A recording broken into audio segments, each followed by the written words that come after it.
Elle a ouvert un œil sur les médias. Oui, ça lui arrive. C'est Myriam Pâques, hein. Bounafa. Bonsoir Myriam. Bonsoir Julien. La polémique du jour sur le web, ce sont les propos de Manuel Valls, le ministre de l'Intérieur, sur les Roms. Des propos d'une teneur assez violente, à vrai dire. Les Roms, en grande majorité, ne souhaitent pas s'intégrer en France. Ce sont les propos du ministre de l'Intérieur français. Alors pourquoi? D'après lui, parce qu'il y a des problèmes d'adaptation culturelle, ou alors c'est parce qu'ils sont entre les mains de réseaux versés dans la mendicité ou la prostitution. Je le cite. Conclusion, ils ne sont qu'une minorité finalement à bien vouloir s'intégrer. Et le ministre de dire que la solution des villages d'insertion dont on avait déjà longuement parlé pourrait n'avoir aujourd'hui qu'un intérêt très limité. Le démantèlement des camps de Roms reste donc une priorité. Ils doivent se développer. Ils seraient estimés à 20 000 le nombre d'hommes, femmes, enfants sur le territoire français. C'est à peu près 400 camps de Roms. Alors leur présence crée des problèmes, explique le ministre, crée des problèmes de cohabitation avec le voisinage. Alors rappelons qu'en 2012, ils étaient à peu près 13 000 Roms à avoir été expulsés du territoire français. Alors Manuel Valls fait-il du Sarkozy? C'est la question que se pose l'Express en écho à l'inquiétude de beaucoup d'associations. Nicolas Sarkozy, on le rappelle, été 2010, discours de Grenoble, où il avait justement demandé à ce qu'on expulse davantage les Roms et qu'on aille vite. 300 camps en 3 mois, colère du côté de l'Union européenne. Eh bien, l'Express rappelle ces autres propos de Manuel Valls, donc tenus hier. Les Roms ont vocation à rester en Roumanie ou à y retourner, donc même discours. En gros, on comprend le principe, c'est l'expulsion.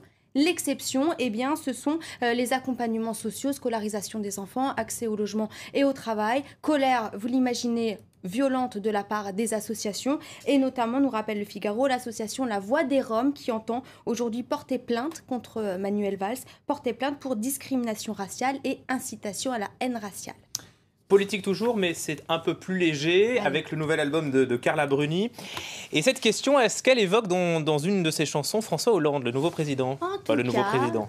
C'est ce que croit savoir, ça fait presque un an, Julien.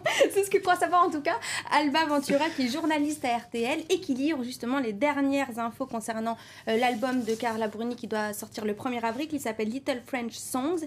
Alors c'est le nom de son prochain album. Il y a une chanson qui s'appelle Le Pingouin. Pour elle, c'est sûr, c'est François Hollande. Je vais vous donner quand même la teneur de ces paroles. Le pingouin. En chantant? Non. Le pingouin. Oh, non. On vient lui manger dans la main. Il adore ça. Il prend son petit air souverain. Mais je le connais, moi, le pingouin. Il n'a pas des manières de châtelain. Si un jour je croise son chemin, je t'apprendrai à me faire le baise-main. Référence à quoi? Eh bien, à cette fameuse passation de pouvoir, donc l'année dernière maintenant, où François Hollande n'avait pas raccompagné jusqu'à leur véhicule Nicolas Sarkozy et Carla Bruni. À l'époque, l'UMP s'était insurgée, critiquant le manque d'élégance de François Hollande. Carla Bruni a été interrogée, elle dit n'avoir voulu viser personne, mais regardez tout de même le Lab qui allait décortiquer ses paroles et qui nous dit qu'à un moment dans la chanson, elle nous parle quand même d'un pingouin ni oui ni non, quand on sait quelles sont les critiques qui avaient été portées à François Hollande, monsieur ni oui ni non. Et puis regardez cette autre parole, et c'est intéressant que le Lab ait mis la photo, parce qu'à un moment elle dit « Tiens le pingouin, t'as l'air tout seul dans ton grand jardin » avec cette photo officielle de François Hollande à l'Élysée. L'avenir nous le dira. Mais Carla Bruni dément. Dément. D'accord. Bien sûr. Évidemment. Alors, autre buzz de la journée, le PSG qui rencontre le Barça, enfin qui va rencontrer le Barça en quart de finale de la Ligue des Champions. Bien sûr, un Barça PSG explosif, nous explique l'équipe, et puis ça tweet et les blogs, et tout le monde bien sûr attend ce match qui devrait intervenir fin avril. Mais qu'est-ce qui fait le buzz sur Internet? Ça n'est pas ça, ce sont les propos, les réactions de Leonardo, qui est donc le directeur sportif du PSG, qui est en duplex à la télé italienne cet après-midi, parce que donc cet après-midi il y a eu tirage au sort, et qui est en duplex, c'est sa compagne qui est journaliste et qui est sur le plateau italien. Et qu'est-ce qu'il nous fait? Eh ben il nous l'a fait à la Domenech, une demande en mariage, regardez. Vuoi sposarmi? Ma per carità. Mamma mia ragazzi, è bellissimo questo. Grande Leo! Mi ha detto di no, mi ha detto di no 2 volte. Grande 2 volte mi deve dire di sì adesso. Questa è una gambata terribile. Cioè, mi deve rispondere. No, io sono a casa, queste cose a casa. Alessandro, stavi dicendo? Niente. Comunque aspetto la risposta, basta dire di sì, basta, non è così difficile. Ciao. Allora è sì, eh? A Milano e in Brasile, 2 volte facciamo. Vabbè, ciao, vabbè. Alors, Julien, C'est écrit un râteau. Quoi. Attends, elle lui a dit non Attendez. 2 fois. Attendez. Elle lui a dit non 2 fois et il l'a quasiment pris en otage dans une émission de télévision pour avoir son oui. Heureusement qu'il lui propose de mariage. Bon. À quand la demande en mariage sur France 24. Merci beaucoup Myriam Bounafa. Tentez pas le diable. À très bientôt. Restez avec nous à suivre la météo et le journal de 22h30.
Messi?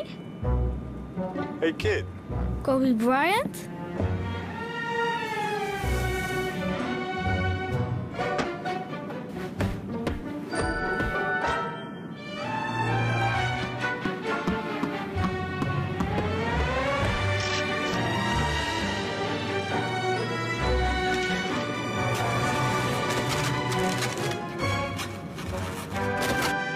Would you like to have some ice cream, young man?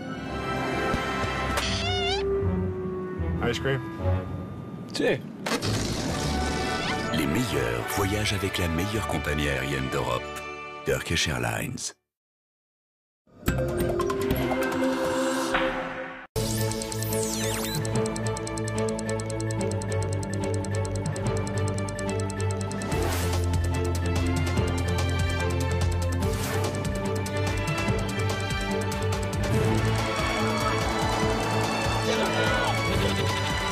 اليوم